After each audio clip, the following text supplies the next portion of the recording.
I've been asked so many times, what warrants the premium of Olympus OMD EM5 Mark III and why is a worthy upgrade for those who are still using the older OMD cameras that features contrast detect base system, especially if you use continuous AF a lot.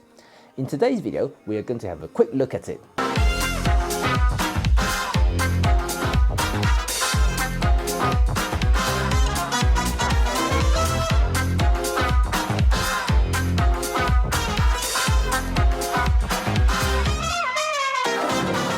Welcome, my name is Cheng. I'm a professional photographer and filmmaker.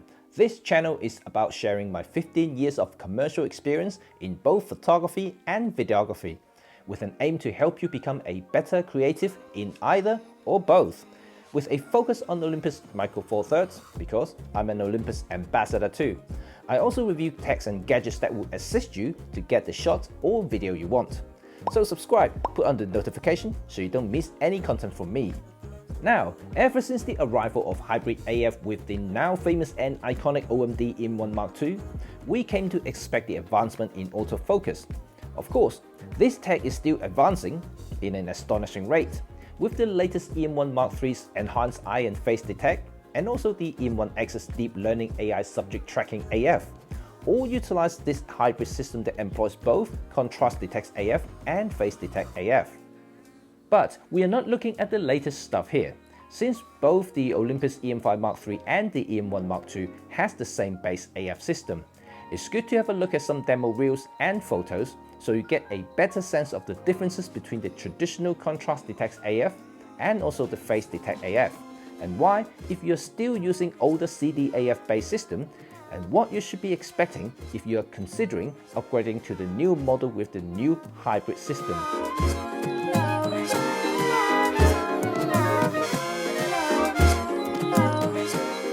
Face Detect AF isn't new and it's been around for decades. It's also a very reliable system that pros rely on for the money shots. This Face Detect AF module is usually isolated and sits under the mirror box of a DSLR.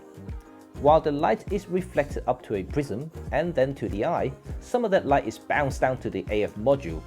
You see, the size of this module, which directly affects the coverage of the frame, depends on the available space inside the SLR body. And that is why you only see high-performance systems in larger DSLR bodies. And most beginner and compact DSLRs only has fairly basic AF units. And then, of course, the price too.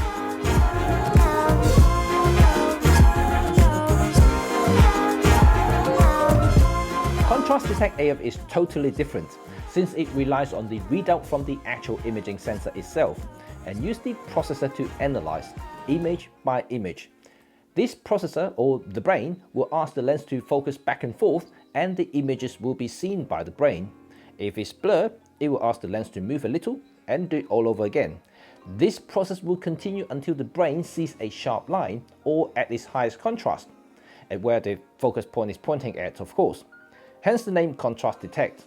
As you can see, this method is highly accurate because the image is analyzed, more so than the traditional Face Detect AF method.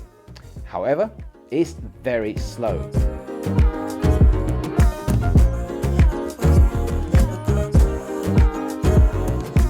Now you see, CDAF is slow but accurate, and PDAF is fast but just not as pinpoint accurate like the CDAF. So for most day-to-day application, you probably won't notice the difference between the two. But things start to change when you are looking at a more specific use. First and foremost, if you are using single AF and an ultra-fast prime for portraits or lens that can achieve shallow depth of field, such as the 1.2 Pro primes or the 40-150 2.8 Pro shooting at long end at 2.8. You want to make sure things that you want to be in focus to stay sharp. Since time isn't critical and your subject is relatively still, CDAF will give you the best and sharpest results. Since mirrorless cameras use sensors to read the scene, profiles can be applied to make it look more intelligent by employing face and eye detection. But what if your subject moves and using continuous AF?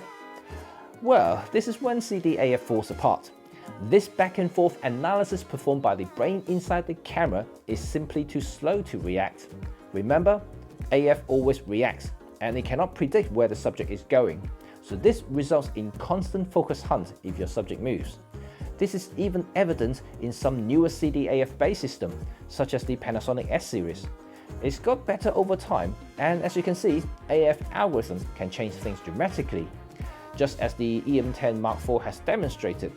But still, you can't match the sheer speed in acquiring focus on moving subject than a face detection system.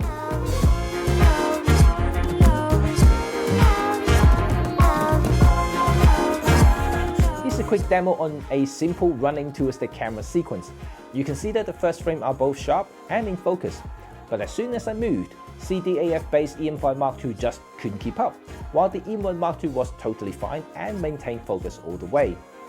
So, the beauty of EM5 Mark III and the EM10 Mark II and 3 and X are that they all have hybrid AF system that feature both contrast detect and face detect AF, using contrast detect when single AF is used and face detect in continuous AF. What's interesting though is that until firmware 3.0 arrived for the EM10 Mark II, CAF in video mode was contrast detect only and often led to focus hunt during recording. But that's fixed with the new firmware, and now it's got the same advancement like in photo mode and is totally reliable as long as the system can see. Furthermore, the EM10 Mark III's new AF algorithm makes the AF system as a whole even more precise, while the EM1X deep learning AI tracking is just totally insane.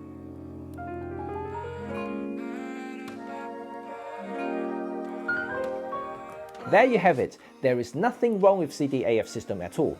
It just depends on whether you need PDAF for moving subjects. So if your primary interest is in static scenes and subjects, there is no reason why a CDAF system like the EM10 Mark IV for instance would hinder you. However, if you're a content creator who takes photos and videos, a sports photographer or wildlife photographer who likes to photograph moving animals, you are better off getting one of those cameras with PDAF, and better still with a hybrid system like the EM5 Mark III, the EM1 Mark II, 3 and X. Thank you for watching, and I hope you find this video interesting and useful. And you know what to do. Thumb if you liked it and sub if you want to support this channel and me. Peace!